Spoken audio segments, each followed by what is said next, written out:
ایران کا دہائیوں پرانا نظام حکومت لگتا ہے اب اپنے اختتام کی طرف بڑھ رہا ہے۔ جنوری 2026 میں ایران کی سڑکوں پر اٹھنے والا یہ احتجاج محض مہنگائی کے خلاف آواز نہیں بلکہ ایک بڑے سیاسی انقلاب کی دستک محسوس ہو رہا ہے۔ 2600 سے زائد اموات، ہزاروں گرفتاریاں اور امریکہ کی براہ راست مداخلت کی پے در پے دھمکیاں، لگتا ہے اب ایران ایک نازک اور اہم ترین موڑ پر کھڑا ہے۔ اس تمام تر صورتحال کا آغاز دسمبر 2025 میں ہوا جب ایران کی معیشت شدید دباؤ کا شکار تھی۔ ایرانی ریال کی تاریخی گراوٹ اور اشیاء خورنوش کی قیمتوں میں ہوش ربا اضافے نے ایرانی عوام کو سڑکوں پر آنے پر مجبور کیا، لیکن بہت جلد یہ معاشی احتجاج ایک سیاسی تحریک میں بدل گیا۔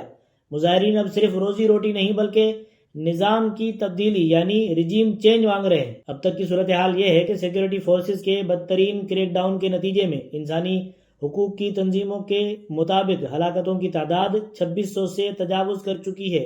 انٹرنیٹ کی بندش کے باوجود دل دہلا دینے والی ویڈیوز منظر عام پر آ رہی ہیں، جبکہ ایرانی حکومت ان مظاہروں کو غیر ملکی سازش اور امریکہ اور اسرائیل کا ایجنڈا قرار دے رہی ہے۔ دوسری طرف واشنگٹن میں حالات تیزی سے بدل رہے ہیں۔ امریکی صدر ڈونلڈ ٹرمپ نے مظاہرین کو واضح پیغام دیا کہ پریشان نہ ہو، مدد پہنچنے والی ہے۔ یہ محض انسانی ہمدردی نہیں بلکہ ایک فوجی اٹیک کا اشارہ بھی ہو سکتا ہے۔ ٹرمپ انتظامیہ نے ایران پر نئی اقتصادی پابندیاں اور تجارتی ٹیرف عائد کر دیے اور امریکہ نے اپنے شہریوں کو جلد از جلد ایران سے نکلنے کا حکم جاری کر دیا ہے، جو عام طور پر شدید کشیدگی یا پھر جنگ سے پہلے کی نشانی سمجھا جاتا ہے۔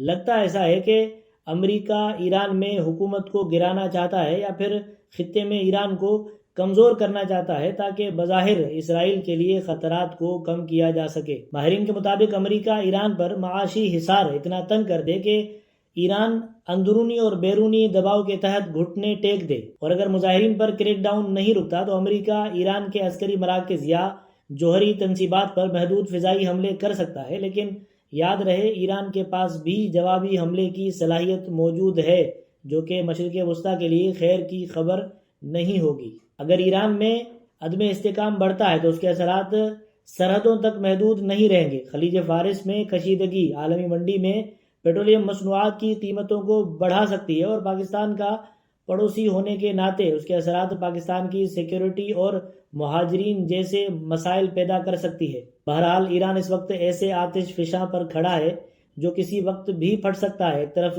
مظاہرین کی ہمت ہے اور دوسری طرف حکومت کو اپنی بقا کی جنگ لڑنی ہے، اور تیسری طرف امریکہ کی عالمی حکمت عملی